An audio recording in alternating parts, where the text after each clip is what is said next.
প্রিয় দর্শক মন্ডলী, আপনাদের সকলকে স্বাগত জানাচ্ছি। আমি অনিল চৌধুরী। আজকে হচ্ছে দারুরা হাই স্কুল মাঠে ফ্রিজ কাপ ফুটবল টুর্নামেন্টের হচ্ছে দ্বিতীয় খেলা।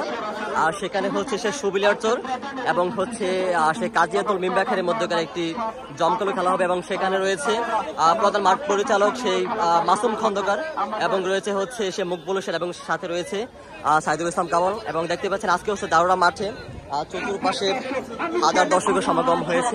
প্রিয় দর্শক মন্ডলী, সেখানে হচ্ছে আজকে সবুজ এবং সাদা জার্সি পরে যারা লড়াই করবে তারা হচ্ছে সে কাজিয়াতুল সেই মিমবাখারি এবং সাথে হচ্ছে ওই পাশে আপনি দেখতে পাচ্ছেন সেই নীল জার্সি পরে তারা হচ্ছে সেই সুবিলিয়ার্স ফুটবল একাডেমি। এবং মধ্য মাঠে যারা হচ্ছে অতিথি রয়েছে তারা সেখানে বক্তব্য রাখছে। আর আপনাদের একটু দেখা যায় চতুর্পাশে কত দর্শক হয়েছে আজকে মাঠে। এই হচ্ছে সেই কাজ সেই দারোরা হাই স্কুল মাঠে পুরো হচ্ছে ছাদ জুড়ে, তারপর হচ্ছে চতুর্পাশে পশ্চিম উত্তর দিক থেকে হচ্ছে আজকে দর্শকের সমাগম হয়েছে। আপনি দেখতে পাচ্ছেন যে আজকে হচ্ছে দারোরা মাঠে দ্বিতীয় খেলা সেই ফ্রিজ কাপ টুর্নামেন্টের।